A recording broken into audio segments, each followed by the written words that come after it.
Ya, Anda kembali di interupsi pemirsa. Saya mau ke Mbak Titi. Dari tadi belum komentar nih soal penetapan tersangka Hasto. Ini sebenarnya ada hubungannya nggak sih sama amis-amis politik pasca pilkada? Dan kira-kira ke depannya nih sistem pemilu yang harus diperbaiki seperti apa supaya nggak kayak gini lagi nih, Mbak Titi?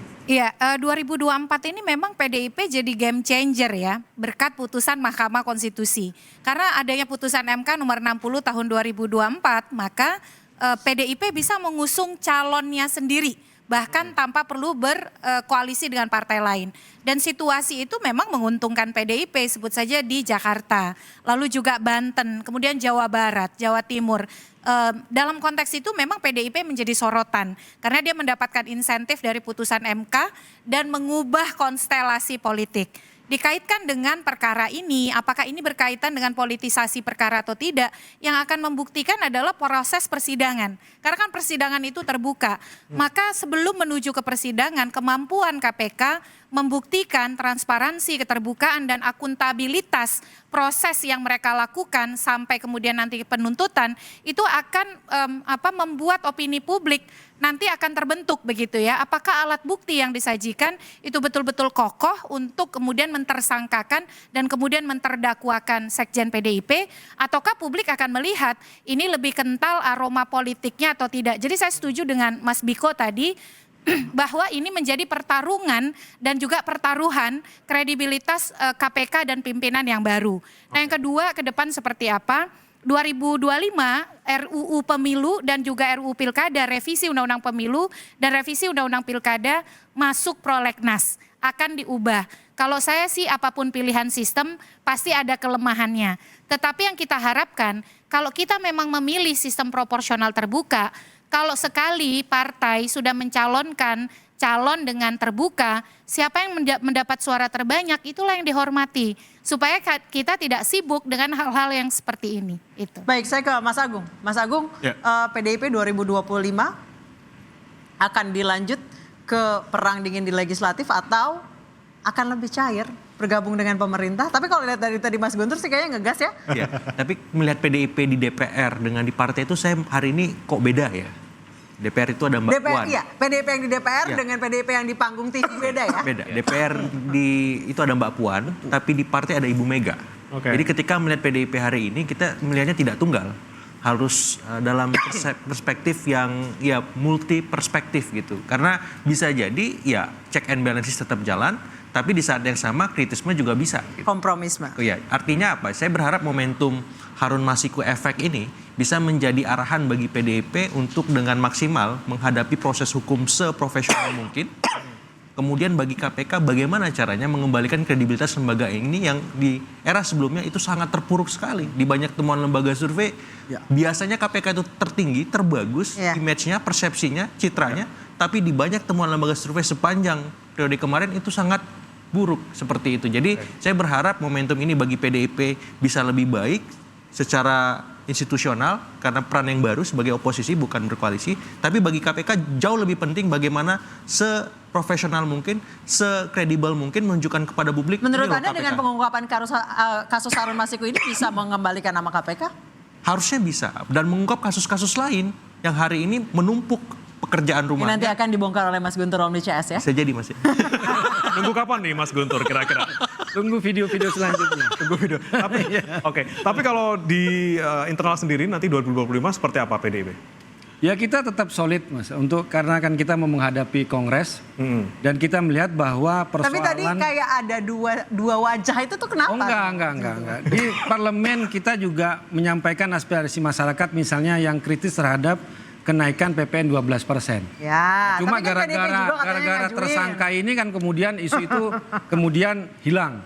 Kemudian saya sampaikan tadi juga soal penggeledahan gedung BI, bahwa di situ sudah disampaikan oleh Deputi Penindakan ada 2 tersangka dan katanya bocor ke publik itu ada politisi yang sekarang berkuasa.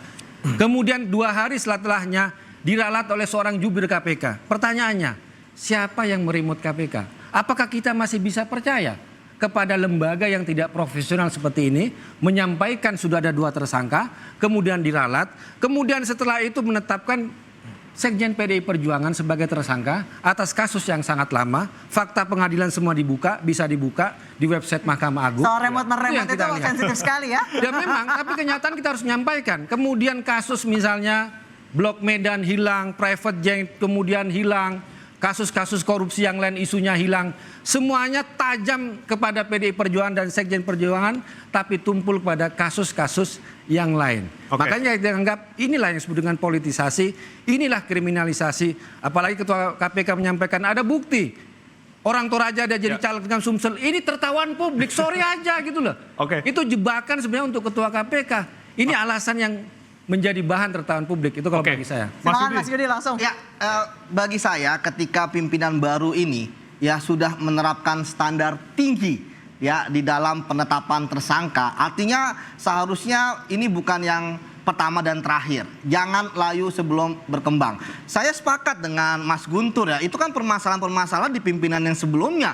Soal remote-meremot sekarang di remote siapa itu? Ya, Ini kata Mas saya Guntur. pikir kalau masalah remote-meremot ya kalau kan bisa dipanggil oleh Komisi 3. Ya kan, bahwa kan KPK itu kan mitra, bisa dipanggil. Apalagi pimpinan KPK yang baru ini, itu dipilih loh oleh Komisi 3. Dan suara-suara kalau kita lihat, ya pasti hampir semua anggota yang di fraksi milih mereka. Artinya ketika kemudian mereka memilih untuk menetapkan status, ya kan artinya kan memang mereka independen. Itu yang pertama. Kemudian yang kedua, ya saya pikir betul, jangan hanya sampai Pak Hasto saja, tapi kasus-kasus yang lain pun harus. Banyak tunggakan-tunggakan dan PR-PR yang saya dan Mas Biko dari ICW kritisi. Termasuk tadi yang disampaikan oleh Mas terkait dengan dana CSRBI, kita udah teriak paling awal, ini apa-apaan. Termasuk mungkin Mas Guntur belum paham bahwa ternyata di KPK ada namanya sprindik umum. Ini yang kita kaget juga loh. Nggak bisa dong aturan di KPK ya bahwa ketika menetapkan naik ke penyidikan itu udah harus ada tersangkanya. Itu yang selalu kita ulang-ulang gitu. Jadi saya pikir kita akan tetap kawal kasus ini ya, kemudian juga kasus-kasus yang lain PR kita sudah punya banyak listnya Mas Guntur, jangan takut gitu ya. Kita nggak akan gentar gitu kan KPK.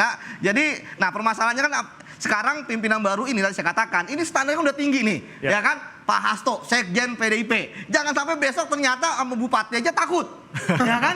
Seperti yang kemarin. Bayangkan ada orang, gubernur ya kan, mereka nggak mau DPO keluar. Ini kan menarik. Benar, jadi ketika Mas Guntur hanya punya persepsi macam-macam seperti ada tebang pilih ya, itu hal yang wajar gitu ya. Tapi sekali lagi bahwa bagi saya pimpinan KPK sekarang ini, kalau misalnya mereka menurun dari sisi prestasi, dari sisi penangkapan, maka yang terjadi betul kepercayaan pada kepercayaan publik akan semakin menurun. Seperti itu lanjut langsung. Ya, saya tadi menyampaikan poin penekanan bahwa ketika sudah ada penetapan tersangka dan berkaca bagaimana KPK memproses status penyelidikan ke penyidikan, maka sebetulnya kan sudah ada alat bukti yang kuat. Nah, dorongan kami di ICW adalah segera limpahkan kasus ini ke persidangan. Agar apa? Agar membuat kasus ini semakin benderang. Itu yang pertama.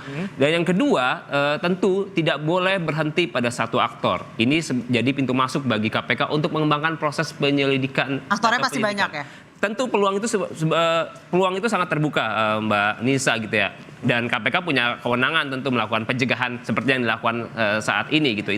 Itu yang kedua. Dan yang ketiga, patut diingat tadi beberapa kali kami sampaikan bahwa KPK punya PR penegakan hukum kasus korupsi. Ada banyak kasus yang menunggak dari periode Firly dari 2019 dan sampai dengan periode akhir 2024 ini gitu ya. Kami mencatat ada 14 dan kasus PAW ini hanya satu dari 14 kasus tersebut. Masih ada lagi penuntasan kasus korupsi bansos, masih ada lagi kasus yang lainnya EKTP dan lainnya. Itu yang kemudian sebenarnya menjadi pekerjaan rumah gitu ya. Kalau KPK berani dan serius melakukan penegakan hukum kasus korupsi, maka ini menjadi batu uji yang harus dibuktikan segera seperti itu. Baik, kasus ini menjadi batu uji bagi pimpinan KPK yang baru. Apakah mampu melompatinya atau justru tersandung lagi? Kita tunggu saja. Saya Anissa Dasuki. Saya Breva Ratunaya.